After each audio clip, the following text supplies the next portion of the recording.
السلام علیکم دوستوں، میں ہوں Tariq Hussain and welcome to Tariq TV. دوستوں، جولائی میں پاکستان ٹیلی کمیونیکیشن اتھارٹی نے مشہور online games PUBG پر پابندی لگا دی تھی اور اسے پاکستان بھر میں بین کر دیا تھا۔ دوستوں، تاہم اسلام آباد ہائی کورٹ کی جانب سے پی ٹی آئی کے نوٹیفیکیشن کو منسوخ کر دیا تھا اور اب پاکستان بھر میں یہ گیم کھیلا جا رہا ہے۔ دوستوں، آج ہم بات کریں گے پب جی کے نقصانات اور سائیڈ ایفیکٹ کے بارے میں۔ تو دوستوں، ویڈیو شروع کرنے سے پہلے آپ لوگوں سے گزارش ہے کہ ویڈیو کو لائک کر کے چینل کو سبسکرائب کر دیں۔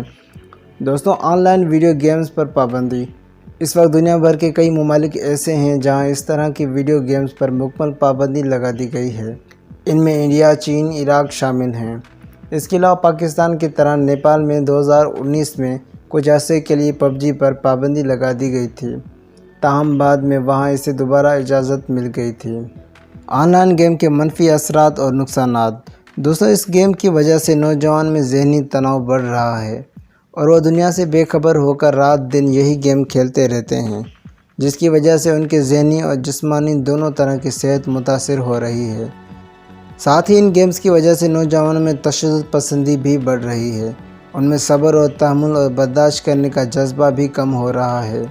نوجوان یہ گیمز اتنا کھیلتے ہیں کہ باقی دوسرے کاموں میں ان کا دل نہیں لگتا اور ان کے ذہن پر یہ گیمز ہی سوار رہتی ہیں، جس کی وجہ سے ان کے دوسرے کاموں کی کارکردگی پر منفی اثر پڑ رہا ہے۔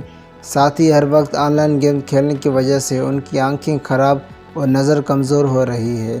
اس کے علاوہ ایک ہی جگہ پر مستقل بیٹھ کر کھیلنے کی وجہ سے ان کا وزن بھی بڑھ جاتا ہے۔ ایسے طلباء جن کا رجحان ویڈیو گیمز کی طرف زیادہ ہے، ان کی تعلیمی کارکردگی بھی متاثر ہوتی ہے، کیونکہ ان کے ذہن پر ہر وقت گیم کھیلنے اور اسے جیتنے کی باتیں چلتی رہتی ہیں۔ پب جی میں ایک ساتھ کئی لوگ کھیل سکتے ہیں۔ ساتھ ہی اس گیم کو کھیلنے کے دوران گن وغیرہ جمع کر کے 99 لوگوں کو مارنے کا ہدف تک پورا کرنا ہوتا ہے۔ اس کے بعد ہی کھیلنے والا میچ جیت جاتا ہے۔ اس انداز کا گیم جہاں نوجوانوں میں تشدد پسندی کا جذبہ بڑھا رہا ہے، وہیں دنیا بھر کے کئی نوجوانوں کی خودکشی کی خبریں بھی سامنے آئی ہیں، جو کہ خطرے کی ایک گھنٹی ہے۔ تاہم اس کی وجہ سے یہ آن لائن گیم اب بھی پاکستان میں کھیلا جا رہا ہے۔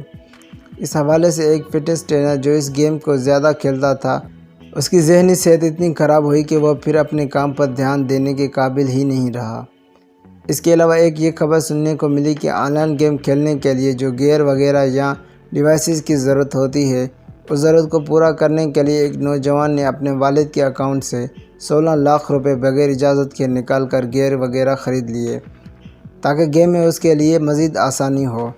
اس کے علاوہ آن لائن گیمز کو کھیلنے کی وجہ سے نوجوان گیمنگ ڈس آرڈرز کا شکار ہو رہے ہیں۔ اس بیماری میں نوجوانوں پر آن لائن گیمز کھیلنے کا جنون سوار رہتا ہے اور انہیں روٹین کا کوئی کام کرنے میں دلچسپی نہیں رہتی۔ گیمنگ ڈس آرڈرز کا شکار ہونے کی علامات۔ ہر وقت گیم کھیلنے کے بارے میں سوچنا۔ دوستو، اگر کوئی بچہ ہر کھاتے پیتے سوتے اور جاگتے وقت گیم کا ہی نام لیتا رہتا ہے، یا اسے اپنا کھانا جلدی اس لیے ختم کرنا ہوتا ہے کہ وہ جلدی سے اپنا گیم کھیل سکے، تو اس کا مطلب یہ ہے کہ وہ بچہ گیمنگ ڈس آرڈرز بیماری کا شکار ہو رہا ہے۔ گیم بند نہ کرنا۔ دوستو، اگر آپ کا بچہ گیم کو روک کر کوئی اور کام کرنے کی طرف نہیں جانا چاہتا اور گیم کھیلنے کو ترجیح دے رہا ہے، اس کا دل نہیں کرتا کہ گیم کو 2 منٹ روک کر کوئی اور کام کر لے، تو جان لیں کہ پھر آپ کا بچہ گیمنگ ڈس آرڈرز بیماری میں مبتلا ہو گیا ہے۔ منفی اثرات جاننے کے باوجود کھیلنا۔ دوستوں، اگر کسی نوجوان کو پتہ ہے کہ آن لائن گیمز کے منفی اثرات اور نقصانات کیا ہیں اور ان اثرات کو محسوس کرنے کے باوجود بھی گیم کھیلتا رہتا ہے، تو وہ گیمنگ ڈس آرڈرز بیماری کا شکار ہو چکا ہے۔ گھومنا پھرنا اور کھیل کود کو چھوڑ دینا۔ دوستوں، کوئی نوجوان جس کو پہلے گھومنا پھرنا پسند تھا یا کہیں پہاڑوں کی سیر کرنا انہیں سر کرنا اچھا لگتا تھا، لیکن اب اس نے تمام تفریحی سرگرمیاں اور کھیل کود کو ختم کر دیا ہے اور اب بس وہ آن لائن گیم کھیل رہا ہے اور اب بس وہ آن لائن گیمز ہی کھیلتا رہتا ہے، تو اس کا مطلب یہ ہے کہ وہ گیمنگ ڈس آرڈرز بیماری کا شکار ہو گیا ہے۔ اب یہ جان لینے کی ضرورت ہے کہ گیمنگ ڈس آرڈرز کو ورلڈ ہیلتھ آرگنائزیشن باقاعدہ ایک بیماری کو درجہ دیا گیا ہے۔ نوجوان آن لائن گیمز کی وجہ سے اس بیماری کا تیزی سے شکار ہو رہے ہیں، اس لیے ضرورت اس عمر کی ہے کہ گھر میں موجود بچوں پر نظر رکھی جائے اور ان کا ایک مخصوص اسکرین ٹائم مقرر کیا جائے۔ اگر دن رات وہ گیمز کھیلنا چاہتے ہیں تو انہیں پیار سے کسی دوسری تفریح سرگرمی کی طرف توجہ دلوائیں تاکہ وہ گیمنگ ڈس آرڈرز بیماری کا شکار ہو کر اپنی جسمانی اور ذہنی صحت کو خراب نہ کر سکیں۔